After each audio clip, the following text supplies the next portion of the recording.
Alors je viens de me lancer un défi que je trouve très intéressant. Ok, le matériel c'est pas important. Je me suis rappelé que j'ai le beau-père là qui a une caméra, une ancienne caméra, je sais pas si on dit camcorder, bref, un ancien Panasonic que je t'ai déjà présenté sur cette chaîne. Mais là, vu que j'ai un peu plus d'expérience dans tout ce qui est étalonnage et maîtrise des boîtiers et tout ça, je vais aller le chercher, je vais le récupérer et je vais faire un vlog avec. Et je vais voir si j'arrive à le maîtriser, à faire en sorte de sortir une image de qualité avec un ancien, mais vraiment ancien boîtier. Pas si ancien que ça, mais t'as capté le délire.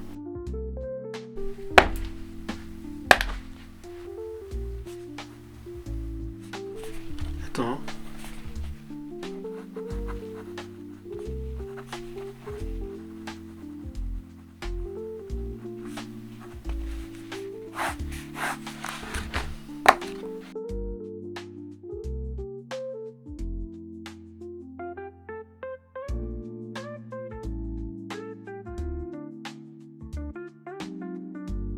Gars, la caméra est tellement légère. Cette caméra est tellement légère, je te le dis, que je peux la mettre. Regarde sur quel trépied, je peux directement la configurer. Ce sera la configuration que je vais avoir avec. Je me prends pas plus la tête que ça. Tu vois, monter directement sur le trépied que j'ai de chez SmallRig, avec la tâche rapide là, je prends ça à une main. Donc, hop. Voilà. C'est incroyable. Une main. Trépied. Me lever. Bon, je vais la mettre à charger pour qu'elle soit prête pour demain et je vais arrêter mes bêtises et je vais aller me préparer. On m'a contacté aujourd'hui, un petit peu dans début d'après-midi, pour une presta backstage, pour un truc pour Louis Vuitton qui se passe au Louvre. Donc on m'a prévenu hier, ça se passe demain toute la journée, je n'ai pas plus d'informations. Donc j'ai essayé de faire une configuration comme j'ai pu, mais sans info, tu te prépares dans le vide en fait. C'est backstage, mais comme tu n'as vraiment pas d'informations, je ne sais pas si je peux partir avec une gimbal, si je peux partir, que je prenne tout simplement... En fait c'est ça.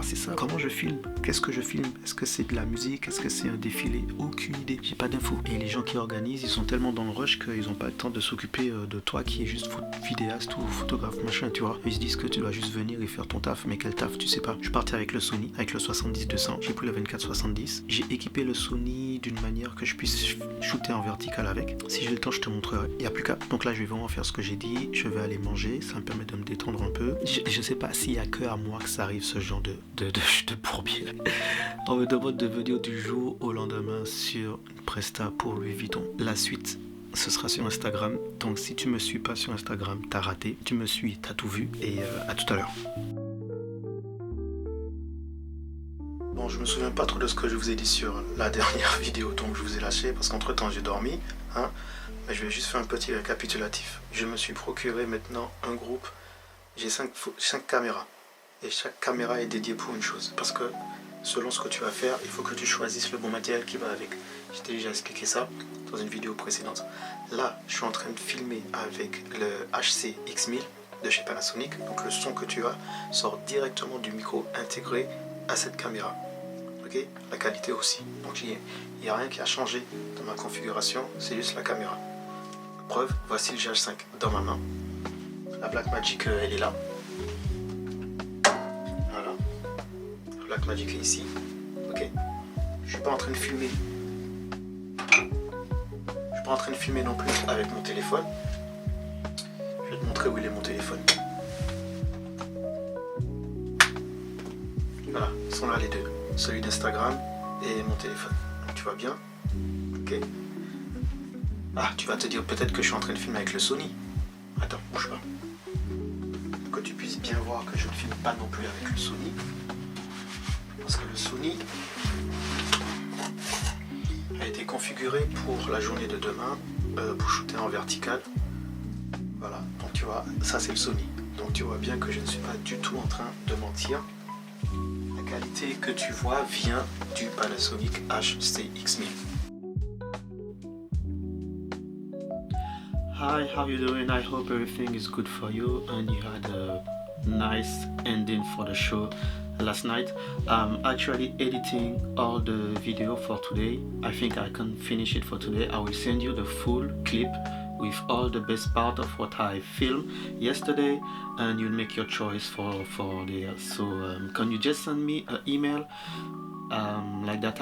I will be able to send you the full video for today. I'm just doing a color grading and that's it. I'm not putting edits like that. It will be clear for you to do whatever you want to do with the video, and it will be easier for me to finish it quickly and send it to you for today. Thank you very much. Oui, alors, mon anglais, il est un peu devenu franglais, faut m'excuser. C'est pas que je le pratique pas assez, c'est que je le pratique pas assez avec on va dire des gens de mon capital. T'as capté ou pas? Mais bon, la Flow Family, il faut que je te raconte ce qui s'est passé hier parce que c'est une dinguerie quand même. Parce que là, tu viens de m'entendre faire le petit vocal là. Ce qui s'est passé, c'est que je sais pas si tu te souviens de Adam Blackstone. J'ai fait une vidéo où j'expliquais que j'ai failli, voilà, j'étais à deux doigts, j'étais vraiment à ça, hein, à un poil de cul près, à prendre Jay-Z en photo. J'ai fait cette vidéo là et je t'avais un peu raconté comment ça s'était passé, tu vois. Et ça s'est reproduit, mais pas dans le même style, ok? C'est pas Jay-Z cette fois-ci. Alors en fait, ce qui s'est passé, c'est que Adam Blackstone, je sais pas si tu vois c'est qui. Si tu vois c'est qui, c'est cool. Si tu vois pas, ben Adam Blackstone. Voilà, il m'a contacté, il m'a demandé si j'étais disponible. Il m'a contacté lundi pour me demander si j'étais disponible mardi, ok. Du coup, je lui ai dit ouais, que j'étais dispo, et il m'a mis en contact avec quelqu'un. Et quand il m'a mis en contact avec cette personne-là, cette personne-là m'a demandé pour être présent sur comment on appelle ça, pour faire des backstage sur un show pour elle. Donc j'ai dit ok. J'ai dit juste envoie-moi l'adresse, le lieu et tout, voilà, comme je fais d'habitude quoi. Ok, elle me dit c'est pour un show. Donc voilà, moi je dis ok. Send me the location, the address, voilà, les trucs comme ça. Et c'est pour Neil Graham, voilà. Donc je vais voir un peu ce qu'elle fait et tout. Et on discute, voilà, tout ça, et je veux voir ce qu'elle fait. Et je vois, elle fait c'est elle qui s'occupe de tout ce qui est les ongles. Franchement, c'est une dinguerie ce qu'elle fait. C'est une dinguerie. Et je vois Louis Vuitton. Je me dis, waouh, la meuf, elle gère de ouf, tu vois. Bon. Je reçois les invitations, je reçois les mails de confirmation, machin et tout ça. Et je vois que c'est au Louvre. LVMH, Louis Vuitton, Men Fashion Week. Je fais, what? Attends, c'est pour demain ça? Ben attends, il me faut quoi? C'est quoi le truc? Et je commence à paniquer parce que je suis là, attends, ben il faut quoi? C'est quoi comme type de backstage? Je filme le quoi? J'avais aucune indication. J'avais rien comme indication.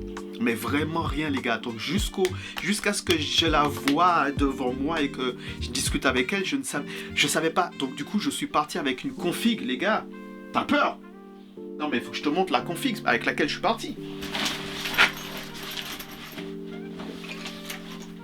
Tu te souviens quand je te dis qu'il faut choisir ton matériel avec parcimonie et que maintenant tu vas encore mieux comprendre pourquoi je fais cette vidéo là. J'ai une GH5, 2 le Panasonic, Blackmagic 3, ok, 4 le Sony, 5 iPhone que j'ai oublié de partir avec et j'aurais dû partir avec hier. Donc voilà. Et le truc c'est que tu as besoin, des fois, tu as ton boîtier. Hein. Je suis d'accord, il y a des gars avec un boîtier, ils peuvent tout faire. Mais il y a des fois où ton boîtier, ça va être une galère de l'utiliser là où tu vas aller. Parce que je peux vous dire que si j'avais pas pris le Sony, il me fallait un boîtier qui soit répondant en termes d'autofocus. Parce que je bouge partout, j'ai pas le temps de me concentrer en mode poser, prendre mon plan et tout. Ça va partout, c'est speed. En fait, c'était pour pendant que les modèles se font coiffer, ils se font maquiller, ils se font apprêter, machin et tout ça. T'as l'équipe qui s'occupe, t'as une équipe coiffure, t'as une équipe make-up, t'as une équipe ongles. Et moi, je faisais partie avec eux de l'équipe ongles. Donc, on était là pour les ongles des modèles. Et ce qu'ils ont fait, c'était terrible. Moi, j'ai kiffé. Elle a fait un moment un truc avec les fleurs dessus là. Bref, si je peux te montrer, je te montrerai. Et à partir de là, moi, je devais être partout en même temps. Parce qu'en fait, celles qui s'occupent de faire les ongles, pendant que quelqu'un est par exemple en train de le maquiller, elles sont là en train de faire les ongles du mannequin en même temps. Et t'as l'impression que c'est un bordel le truc parce qu'il y a des gens de partout, ça va partout. Pendant que le modèle il se fait couper les cheveux par exemple, t'as quelqu'un qui est là en train de lui refaire un petit peu le visage, machin, tout ça, clac clac. T'as un qui vient derrière elles font les ongles en même temps, clac clac clac, elles s'occupent des ongles parce que comme ils portaient les bagages, donc de temps en temps, tu vois, c'était pour que ça... Allez voir le défilé, il est juste génial. Franchement, j'ai kiffé. J'ai kiffé le défilé. Et moi, je devais faire les backstage de ça. Donc, avoir le Sony, comme je savais que j'allais filmer en continu et longtemps et que j'allais peut-être pas avoir le temps de switch de batterie, je ne savais pas. Ok, je ne savais pas comment j'allais filmer. Je me suis dit, il faut que je trouve un moyen pour équiper la V-montre sur le Sony. Et voilà ce que j'ai fait. La V-montre sur le Sony, l'avantage c'est que, par exemple, comme presque avec toutes les caméras, hein, le Sony, pourquoi je l'ai pris? Parce que j'ai dessus deux objectifs qui correspondent parfaitement à ce type de demande. Il fallait un grand angle, mais il fallait aussi un zoom. Je n'ai pas de zoom sur le GH5. En fait, j'ai un 85, mais le problème, c'est qu'il n'est pas motorisé. Il n'est pas autofocus, tu vois, donc c'est manuel. Et ça tremble un peu trop. Donc, je ne pouvais pas prendre mon 85 sur le GH5. J'ai un 12-35 sur le GH5. C'est pas assez. C'est pas assez. Et non seulement c'est pas assez, mais en termes d'autofocus, le GH5, il galère vraiment trop comparé au Sony. J'ai besoin d'être réactif. Et il fallait que je sois... il faut que ce soit facile à transporter et au cas où j'ai besoin de faire des photos, tu vois. Donc prendre le GH5 ça aurait été un avantage parce qu'il y a déjà l'écran, il est plus léger mais il n'y a pas les beaux objectifs. Tu commences à capter. Donc j'ai décidé de prendre le Sony, mais le problème le Sony c'est que je n'ai que 2 batteries. Je me suis dit peut-être que 2 batteries pour toute la journée c'était pas assez. Voilà. Comment faire? V-monte. J'ai tout simplement équipé la V-monte sur le Sony. Tu le branches en USB. Tu mets une batterie dedans et ça fait que dès que la batterie arrivait à peu près à 40%, je rebranchais directement en USB la batterie et ce qui venait recharger la batterie pendant que j'utilisais. Donc dès que j'éteins l'appareil, la batterie se met à se charger, à se recharger. Donc c'est un très très très bon compromis, ce qui fait que pour ne pas avoir de problème de surchauffe, parce que tu peux avoir des problèmes de surchauffe du coup pendant que tu l'utilises, tu filmes et que tu es en train de le charger, il peut avoir de la surchauffe, faut pas se cacher. Voilà, tout ce que j'ai à faire c'est le débrancher. Je fais ma prise tranquille parce que s'il y a de la surchauffe, dis-toi que ça peut endommager ta carte, donc ça peut endommager ton fichier. Donc je fais ma prise tranquille et dès que j'ai un petit moment, bim, je branche, je la laisse charger. Quand j'arrivais au 40% sur une batterie, c'est là que je pouvais prendre, quand j'arrive au 30% je veux dire, c'est là que je pouvais prendre à ce moment-là aussi la deuxième batterie, je la mets dedans, comme ça je l'utilise et la batterie que j'ai, je peux aller la poser pour la charger. Comme il y avait de quoi charger, il y a une petite station que j'ai pu faire, j'ai pu fonctionner comme ça. Mais je me suis dit que si je n'avais pas la possibilité d'avoir un moyen, un endroit pour me recharger, que c'était trop loin de là où j'étais, ou je devais porter mon sac sur moi-même, avoir justement la V-monte directement posée sur le Sony, c'était une bonne chose. Pourquoi j'ai pas pris la Blackmagic? Parce qu'au moment où on s'est retrouvé de ce qu'on appelle les line-up, c'est là où tous les modèles ils sont alignés et on fait les dernières retouches. Le Sony, c'était parfait pour ce moment-là parce que j'ai enlevé directement les poignées parce que j'ai les équipé avec les poignées sur le côté là. J'ai enlevé les poignées, j'ai enlevé l'écran et je suis parti tout simplement ainsi. Le grand angle, là le zoom impossible parce que j'ai pas de recul. Donc le grand angle et comme ça je suis discret. Bon, je suis beaucoup plus discret que si j'étais parti avec la Blackmagic. La Blackmagic c'est sûr, niveau qualité, machin et tout, mais en termes de praticité, niet. Trop lourde, trop encombrante, trop compact, pas stabilisé, pas d'autofocus. Tu vois ce que je veux dire?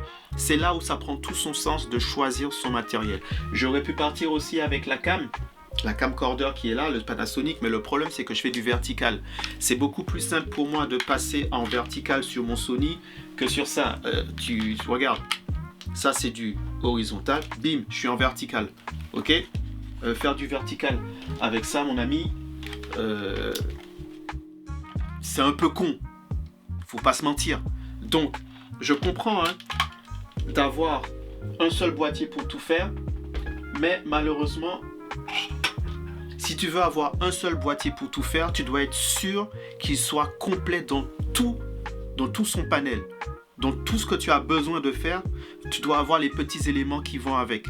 Tu vois, par exemple, pour passer directement en vertical sur le Sony, ben, il me faut une cage pour équiper tout le reste autour. La cage, malheureusement, je n'ai pas une cage entière autour du Sony, j'ai une demi-cage. Pourquoi? Parce que généralement, quand je fais de la photo et de la vidéo, j'ai besoin de ma grippe. J'ai besoin de garder l'accès à la grippe. Donc c'est pour ça que je suis en demi-cage sur le Sony. Mais tu peux partir en full cage aussi, chacun fait comme il veut. Mais si je n'avais pas la cage sur le Sony, ça aurait été très compliqué pour moi de pouvoir y mettre les poignées, de pouvoir... Attends, je vais te montrer. Voilà, tu vois, ça n'a pas été pratique pour mettre les équipements qui vont avec. Poignées, lumière, micro, même si forcément, j'avais pas forcément besoin de micro. Mais je me suis rendu compte arrivé sur place. Donc voilà. Donc quand tu ne sais pas à quelle sauce tu vas être mangé, c'est la raison pour laquelle il faut avoir un écosystème un peu différent et un peu polyvalent, ok. Si tu peux le faire avec un seul boîtier, c'est cool, mais c'est toujours bien d'avoir par exemple une caméra principale avec laquelle tu sais, tu vas te poser, tu vas pouvoir filmer, voilà, prendre tout ton temps.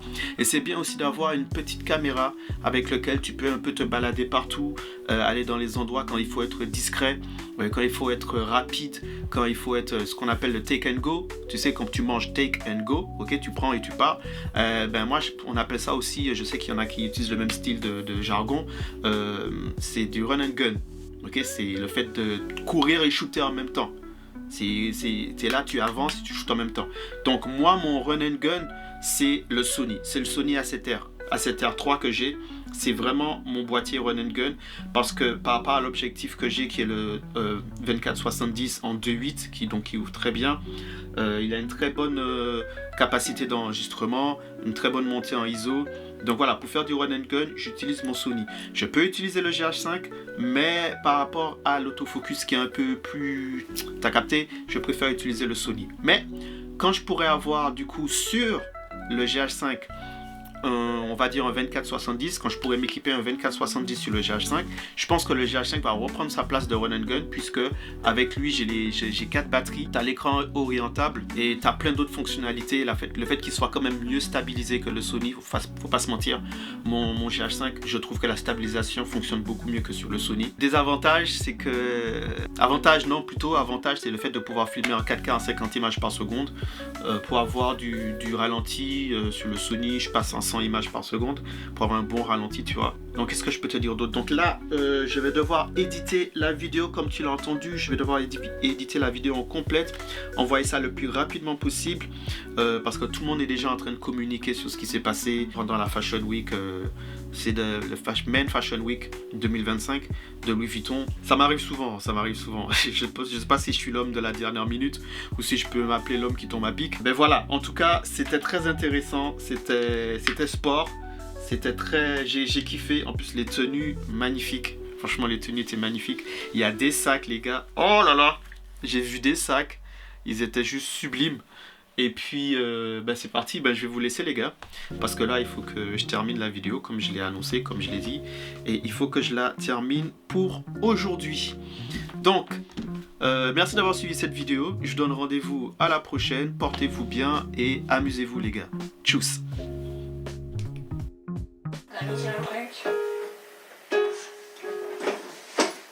Pourquoi c'est rouge?